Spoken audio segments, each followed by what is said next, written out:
Start. Sir, before the House adjourned for lunch yesterday, I had started speaking on the Essential Commodities Amendment Bill. I have got here with me the bill has introduced. In the Statement of Objects and Reasons, the government pointed out that in certain cases it might be necessary for them not to avoid punishment prescribed in the law as it exists at present, but to forfeit a part of the deposit. This relates to minor offences under the Essential Commodities Act. I can quite understand this, and generally, therefore, nobody would oppose this thing. But the question that I wish to raise in this connection before the House is the manner in which this act is being implemented by the government and also by the state governments. I mention the state governments because here is a measure which is sponsored by the Ministry of Food and Agriculture, and in regard to many aspects of which I believe the central government has concurrent jurisdiction, but much is left to the states. Our experience has been, especially in the state from which I come, namely West Bengal, that this act is not implemented properly by the state authorities because of various connections of certain people high up with the big business and others, indulging in speculation, holding, and so on. The result has been that whatever should be done had not been done. The central government has got powers under this act to make rules, to give directions to the states, and to supervise the manner in which the particular measure is administered by the states. We found that much that should have been done was not done. What is the use of talking about punishment of the small fry? Certainly, if they are guilty, they have to be punished, and the smaller the fry, the minor should be the punishment. I agree there, but the point is that the act is not properly implemented. We should like to know from the government as to how many cases have been started under the Essential Commodities Act.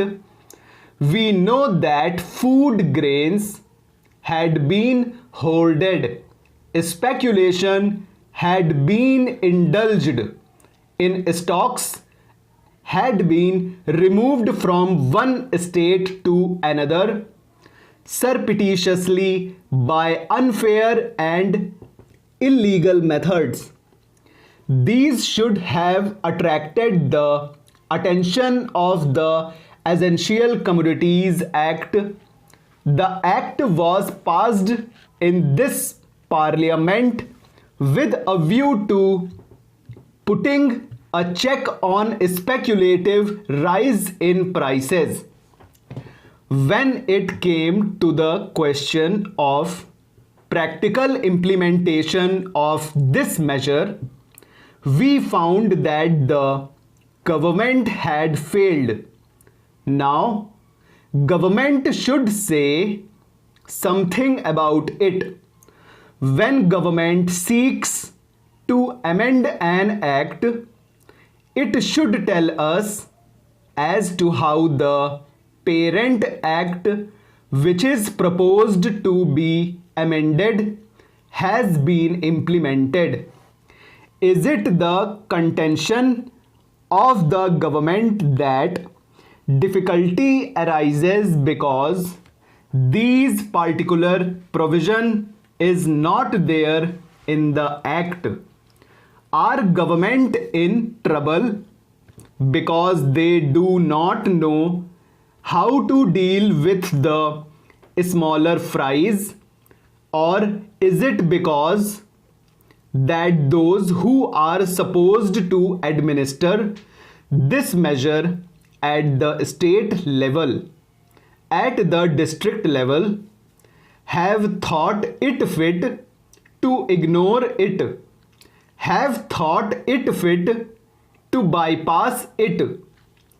If any measure of the central government was needed for controlling the price of food grains and ensuring the supply of essential commodities to the community, it is the Essential Commodities Act. I would like the minister to say something on this. I know that he was not here at the time when we passed this measure, nor was he there when the Essential Commodities Act was bypassed by many state governments. In the past, we had drawn the attention of the minister to this problem, and that minister is now happily going to be the president of the Uttar Pradesh Congress Committee. But here I would like to ask the minister who has stepped into his shoes as to what he is doing in order to see to the proper implementation of this act. How many prosecutions have taken place? The small people, of course, should be dealt with very mildly.